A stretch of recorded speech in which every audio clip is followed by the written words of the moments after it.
see, that's the thing, right? Who are the 10 quarterbacks going to be? We've already named Tom Brady as the GOAT. So if you put, you have, I haven't. I have not. Everyone says Tom Brady is the GOAT at this point, James. I don't. I don't. Manning, Montana, Unitas. Yeah, I don't even want to get into this because we spent enough time, but I know. I have a feeling it's going to be ridiculous. I have a very, very strong feeling there will be a very, very special edition of the Next Fan Up podcast because, listen, we're all about talking about what fans want to talk about. That is going to be something that we're going to want to talk about and really break down because I have quite honestly, we should probably start this ourselves. We should put together our 32-ish. We're not quite 32 panel, blue ribbon panel, and do our own greatest team. And quite honestly, we should break it down as a 53-man squad. We don't need 100. We'll just do a 53-man squad. We already discussed the head coaching options, where I think those are also locks. With the possibility of Tony Dungy's going to end up sneaking in there somehow, which will knock one of the locks out of contention. There are some good head coaches throughout history. Hallis, Brown, locks. Weebank. Locks. Madden. Weebank. I don't have Weebank in my you don't have Weebank on my there. list. Weebank, Brian Madden, Billick. Ted Brian Billick is not making the list. Brian Billick is not getting on the list, nor is Marshall Broda.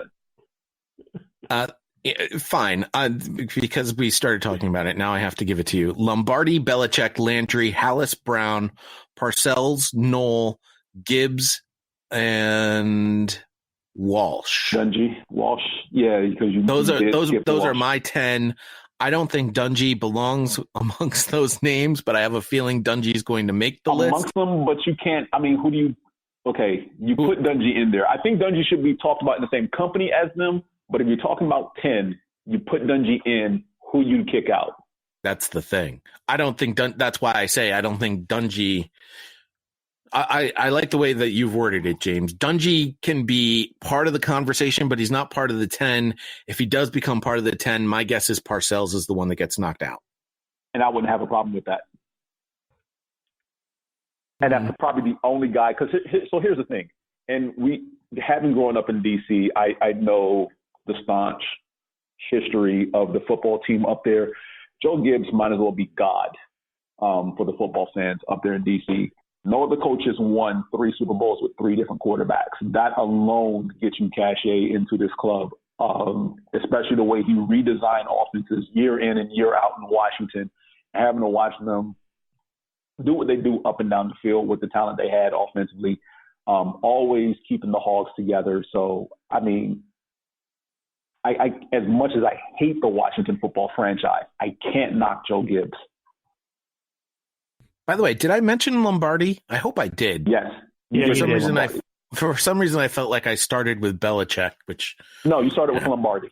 That's just the tick in me that happens every now and then. Yeah. I just say Belichick. Shut it up. But yeah, I could see bumping Parcells out. But not no one. Walsh pretty much, like Gibbs, revolutionized offensive football in the 80s as far as bringing in that West Coast offense. Everybody on that list did something as far as offense or defense or scheme or preparation to change the game the way that it's coached and subsequently played. You mentioned Landry, pretty much pioneered using the shotgun on a regular basis. Well, not only that, he strung 20 straight seasons of 20 straight winning seasons with the Cowboys. Yeah. Belichick, the way he schemes for opponents, not just running whatever scheme he has based on personnel. Like, no, just because we're this base defense doesn't mean we're running this week in and week out. No, we're going to take away the team's best option and make them find another way to beat us. I don't understand why more teams haven't caught on to that, because he's been doing it for 20 freaking years. And more in New England. Don't do that. And that's just in New England. He was a defensive coordinator before that. Giants, the Jets. and was the head coach of Browns. the Cleveland Browns. And by the way, right. that was a good Cleveland Browns team. They went to the Very playoffs. good. They went to the playoffs, moved to Baltimore, and they fired him. That was insane. Yeah, his first playoff victory was against Parcells and the Patriots. We don't need to relive that. On that note, here comes Andy Dalton. There you have it.